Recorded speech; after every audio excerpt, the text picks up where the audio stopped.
Parang 2 tray na to. Hindi pwedeng umano. Kasi meron akong mga sa bulsa. Fuck. What? Paano ko ito iaangat? Uy, ba't ka sumisigaw? Kita yung puson ko. Hindi mo ba nalainis to? Ngayong gabi sa Pinasarap. Hoy! Pinagloloko niyo kami! Isa na namang maaksyon na kusina battle ang inyong mapapanood. Hoy! Pinagloloko niyo kami! Ayan na! Tira na ako! Teka, wala akong nakukuha ang tilapia. Wala dito sa ating side! Oh, meron! Wait, paano ba to? Wait! May maliit! Paano nakukuha? Uy! Uy! Uy! Yan. Uy! Ang dami naman yan! Uy, ang dami ko! Ang dami ko!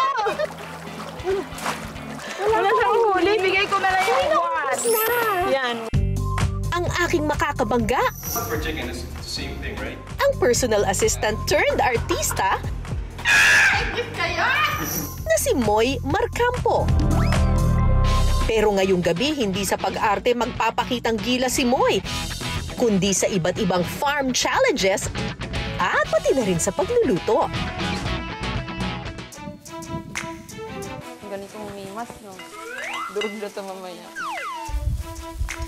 Pumasok ka, lumasa ka. Ang alat ng luto ko! Paano tumayo yung Diba? Kunyari. Mayo ka. Magkakasubukan din ng bilis. Teka, wait lang. Sorry. Teka, baka mga gato eh. Dad!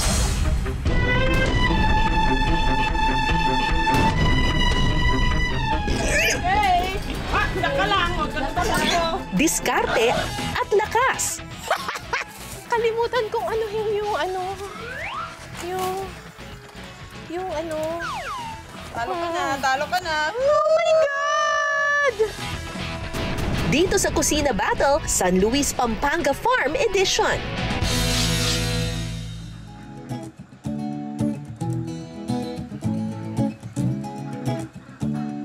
Mahilig ka ba sa balot or itlog na pula? Alam mo ba ang mga ito ay nanggaling sa mga, ayan, itik. Yung isang kulungan na yan, meron yang approximately mga 100, 100 itik. At eto, alam nyo ba na araw-araw nakakakuha sila ng 100 to 120 na mga itlog sa isang kulungan lamang? Ibig sabihin, bawat isang itik nangingitlog araw-araw? Totoo ba yun? Anyway, ngayong araw na to, magha-harvest po tayo ng itlog ng itik at ang ating makakasama ay ang komedyanteng si Moy.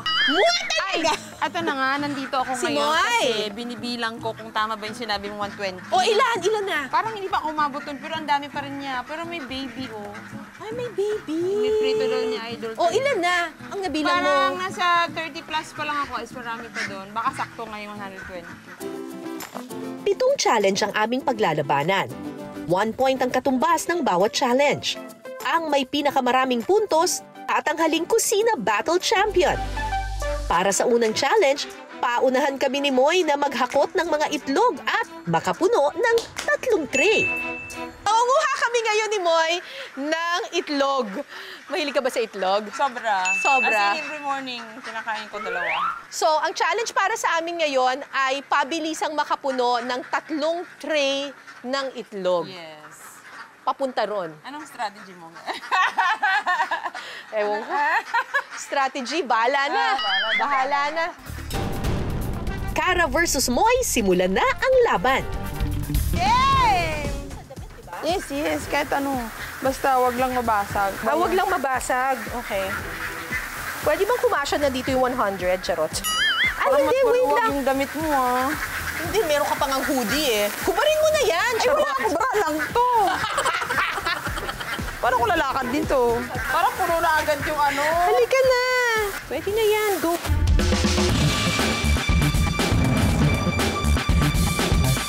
Ba't dala-dalawa lang? Para nag-t-shirt ako para inuman ko yung ano ko. Uy, ba't ka sumisi? sumisigaw. Sorry, kasi nababasa ko. Hubarin mo na kasi yan. Hindi mo lang, bra lang ako. Ha? Okay lang, sexy ka naman eh. But change of ano ka na? Change of career.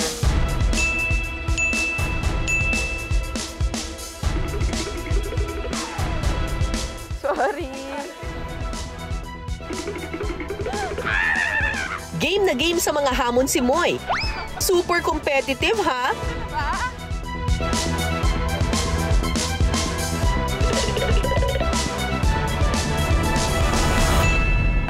Kaipusan ko. Hindi mo man nalainis to. Magnanakaw kasi ako sa amin, kaya medyo madami-dami yung ano.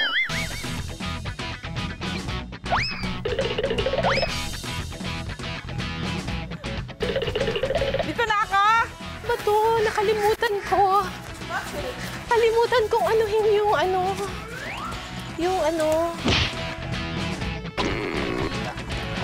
Oh. Talo ka na. Oh my God! Tapos na. Winner! At dahil sa kanyang bilis at diskarte, panalo si Moy sa unang round. Sanay kang mamulsa. Magnanakaw. Bata pa ako yung bayabas kasi sanay ako maglagay dito ng bayabas. So, kaya ayan. Dahil dyan, iuwi natin yan. Kiresh!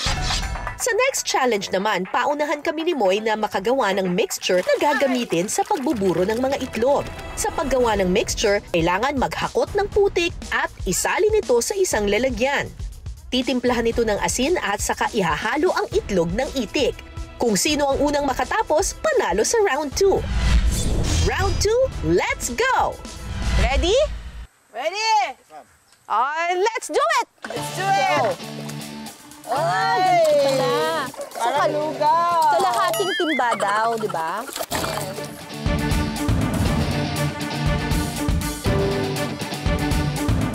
Parang kalahati na yan. Punuin ko na para hindi na ako bumalik. Tapos kalahati rin. Okay, let's go. Mabigat siya. Mabigat nga siya. Kalahati eh, di ba? We have to measure it. Di ba? Kailangan same. Ay, ko. Ay! Same amount. Hindi, pwede namang ano.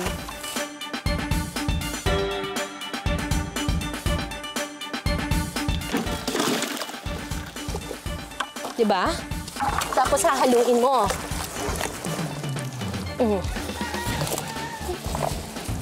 Ganon, di ba? Kailangan ba coat na coat?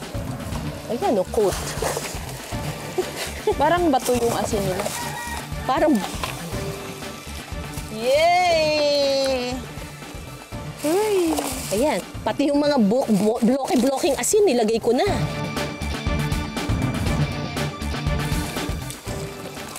Ayan na, wala na. Tapos ka na? Lagyan na lang natin ng dagdag pa. Para iuwi na natin. Tapos, Yay! Yes! Siyempre, hindi tayo magpapatalo. Laban kung laban, walang aatrasan. so, pagkatapos naming mabalot ng putik at asin yung mga itlog, ito ay ipapaburo namin for 18 days. Tapos pagkatapos maburo nun, iluluto pa, di ba? Yes, 8 hours. Oh my Nasa gosh. mahinang apoy. Oh my gosh. Kaya palang sarap ng salted egg. Mahaba ang proseso. Mahaba ang proseso, pero hindi naman nasisira. Ito daw yung klase ng egg na medyo ma-oil-oil sa loob kasi dahil sa putik. At sa asin. Oh. Exfoliate! Exfoliate! Tama. O, di ba? Pagkatas nito, kikinis tayo. Okay. Sa akin ang puntos sa round na ito, kaya ang score, tabla na. Cook-off naman tayo para sa round 3. Siyempre, ang bidang sangkap, itlog na maalat. Ang hamon, pasarapan ng ilulutong salted egg chicken wings. So, ito yung mga nakuha natin kaninang mga itlog na maalat. Magluluto kami ngayon ni Moy ng salted egg chicken wings. Yes! At First ito time yung ko itong way. gagawin. Ako din. Ako din pala. Hindi ba ako nakatikim ng ano eh. Bahala na po. Okay. Game, let's do it. Ang criteria for judging, taste o lasa 80%, presentation o plating 20%. Ang mga hurado, ang mga cook na manyaman magluto sa farm na ito sa San Luis, Pampanga. Pumasa kaya sa kanila ang aming luto? Lagyan natin ng pampasarap. Sorry po, Minta. nalagyan ko na to. Guys, look ko. Dapat limasin yung maigi ha para mas ginihimas, diba? So, ang sarap. Ganun ba? Pwede na to. Tapos, kailangan painitin na yan eh. Pero pag sa bahay, diba? Oh. Konting marinate naman para ma-absorb yung yung chicken, yung nilagay mo dyan. Yung sarap. Sarap. Ma-absorb niya yan. Hangin na. Ma-absorb niya yan. Okay. Painitin ko na itong manteca. Ganitong humimas na. Durog na ito mamaya. Pumasok ka, lumasa ka. Ano ba to? Ano to? Ano po yan? Alam mo sa Thailand, yung sinisingkot na. Hindi, ano ba to? Hindi, ano ba to? Five spy? Ay, sama natin yan para pampasarap. Five spy? Pampasarap yan. Dagdag ako yan. Saan na yung 5 spice? Lagyan natin yan. Malay mo, sumarap siya dyan sa 5 spice. 5 spice yan eh. Bongga! Sabi nila, yung egg yolk lang daw ang gamitin. Daw. Para daw hindi masyadong maalat na maalat.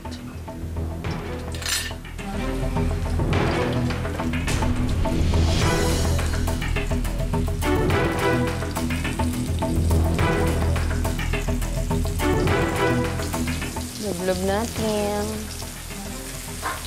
Parang mabilis lang to. Sana maluto yung loob. Grabe, ang dami natin kakainin ngayon. Sana maluto yung loob. Kaya nga eh. Habang niluluto natin yan, imamash ko lang to. Hala, parang nasusunog. Ay! Ilan ginawa mo? Hindi, meron pa dun eh. Hindi ko nilagay lahat. Ako Nasunog yung isa. Paano ko malalaman kung luto na yung manok? ang lakas ang apoy mo. Sa akin naman parang inaantok. Hindi nga eh, kasi pinakamahina na nga oh. Awe? Ay, luto na? Hindi ko alam eh, pero nasusunog na Parang siya eh. inaantok ko. Parang awa nyo na. Nasusunog na siya. Mahalaga maluto siya. Hindi pa haluto. Ay, hindi pa masyado. Kulang pa. Pwede mo lang yan. Ay. Ang alat! Wala ko, hindi na siya ma-achieve yung pagiging crunchiness and all.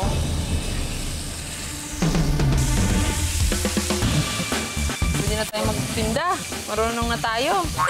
Pero napaalat yung marinade. Tingin. Init. Di ba ang alat?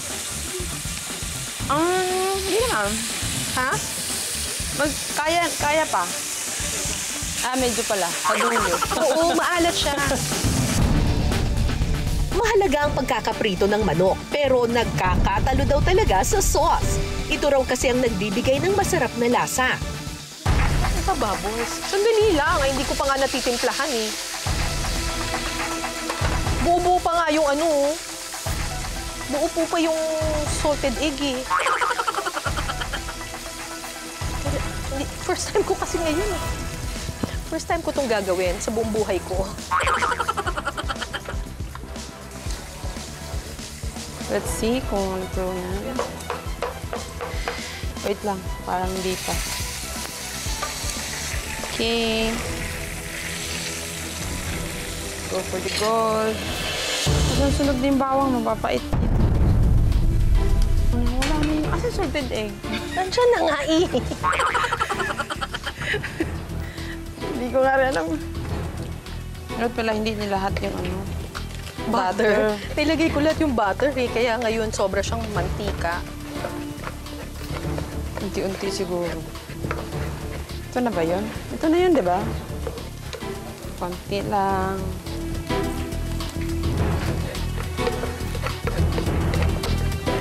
Tikman natin.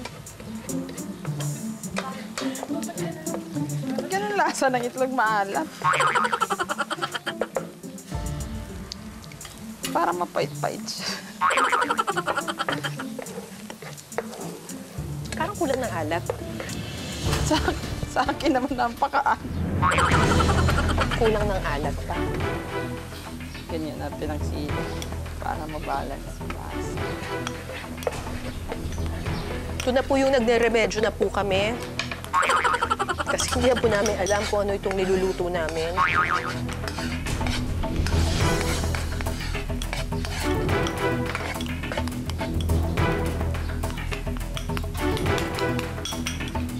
Okay. Konting sugar. Ito na po. Paano tumayo yung ano? Paano tumayo yun? Diba? Kunyari. Pangbenta ba itong ano, ginagawa natin? Parang pampulutan na. Pampulutan sa tabi-tabi. At narito na po ang Salted Egg Chicken Wings! Anong version yung iyo? Yung maitim. Parang juicy na may saucy-saucy ng konti. Lagi akong dry. Sorry.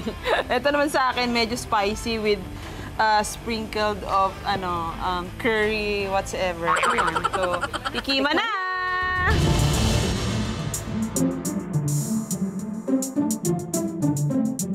Ang judging via blind tasting. Ibig sabihin, hindi nila alam kung sino ang nagluto ng kada putahe. Dito na magkakaalaman kung sino sa amin ni Moy ang nakapagluto ng mas masarap na salted egg chicken wings. Mary Grace. Kamusta po? Judgment na po. Ano masasabi niyo? Honest lang po, ha? Honest, wala mo nanakit. Okay lang po. Para po sa akin, mas maano po yung lasa niya. Lasang-lasa po yung butter. Tapos spicy po. Para sa akin, yung first bite, parang agad pumutok sa lasa ko yung yung itlog na maalat, hindi yung manok eh. Parang kamukha ng sabi ko kanina, salted egg with chicken. Parang ganun yung naging niya. Mas marami yung, mas lamang yung Mas lamang yung lasa ng salted egg kesa sa dun manok. sa manok. So, ano pong mas gusto mo? Busog ka. Dapat gutom talaga. Para sa akin, mas masarap to. Kumbaga, Mas gusto mo yung salted egg kesa sa manok? parang kakaibang lasa. Makikita mo manok pag subo mo. Lasang itlog na pula. Salted egg. Compare dito, parang ordinary manok ng kaso yung naging pampaalat niya, yung salted egg. Very nice. Ayun po. Yun na nga, huwag mo siyang ano. Bakit po? Mas bet ko to. Ako mas bet ko yung Mga kapuso, lamang na po tayo. 2-1 na ang score. Ay, ang galing mo magluto, madam!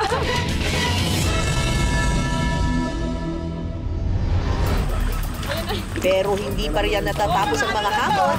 Para sa susunod na challenge, masusubok naman ang galing namin sa paghuli ng tilapia.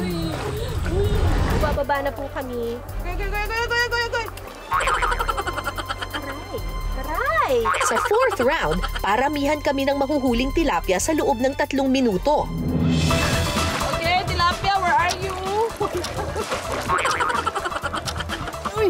Hoy! Pinagbola niyo kami! Ayan na! Tira na ako! Teka, wala akong nakukuha ang tilapia. Meron yan! Wala eh. Kuya! Kuya! Nasaan kayo? Ayan yung pala! Kuya! Wala akong tilapia na nakukuha. Wala dito sa akin side. Oh, meron! Teka, paano ba to? Wait! May maliit! Ano nakukuha? Huwag mong kamayan! Magtinig ka! Hindi kakamayin? Patalo ka na lang sa akin! Uy! Uy! Uy, nagkatalunan! Wait lang. Ma, yung lumabog na yung ano.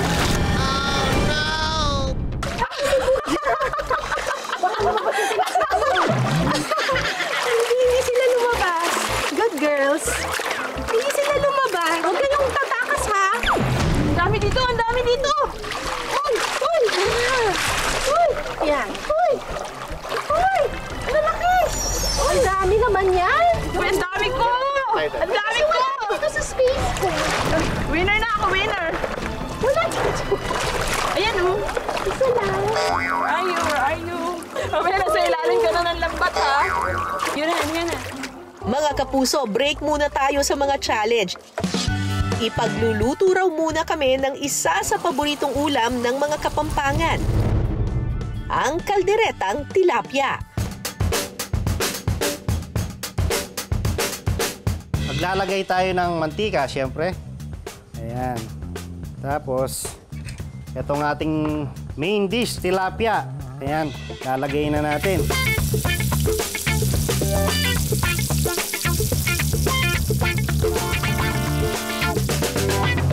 Naluto na ang ating tilapia, hanguin lang natin. Pagkatapos iprito ang tilapia, gagawin na ang caldereta sauce. Unahin natin tong luya. Igigisa ang luya, bawang at sibuyas. Lalagay na tayo ng tomato sauce. At tomato paste. At saka hahaluin hanggang sa lumapot ang sauce. Yung kaldereta namin, walang gulay. Di katulad ng iba na mayroon pang patatas. Kumbaga ito, simple. Ilalagay na natin tong toyo. Tapos, dinurog na paminta. Lalagyan ito ng sili para magkaroon ng kaunting sipa ng anghang. Kapag kumulo na ang sauce, ilalagay ang ikalawang piga na gata ng niyog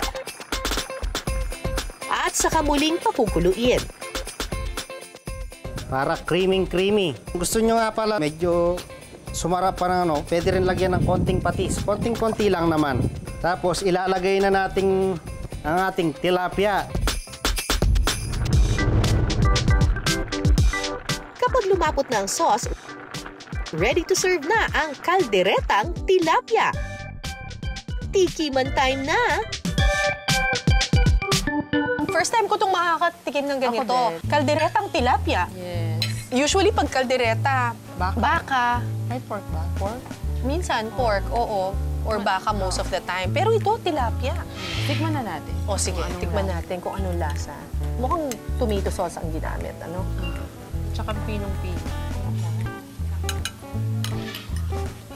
Ano ka ba? Kailangan may ano. Sauce lang yung kinuha mo eh. Hindi, sus muna ako mag-start. Ganun ba yun? Ay, masarap. Talaga? Pwede bang next time, yung laman na lang, Rai, wala nang tinig? Juicy. Malinam naman, no? Very overpowering yung sauce. Lasang-lasa mo yung gata at saka yung tomato sauce. Meron siyang sipa, may anghang siya ng kaunti. Ito yung kind ng dish na mapaparami ka ng kanin. Tama. Kasi hindi pwedeng... Walang partner na kanin. Oo, super linamnam. Malinamnam siya. Lalo ito pag mainit pa. Yung pagkatanggal sa Correct. ano. Pero sana next time yung ipili mo na. Sana pinapahirapan mo kami. Sa aming fourth challenge, paramihan kami ni Moy ng tilapiyang mahuhuli sa loob ng 3 minuto. Pero mukhang inaalat ako ah. Ano ko ba? Bakit pinag-start mo na Kawawa kasi siya, wala siyang huli. Wala siyang huli, bigay ko na lang yung one. Yan, one. Gusto yung mga tilapia. Meron pa. Yan na. Yan na.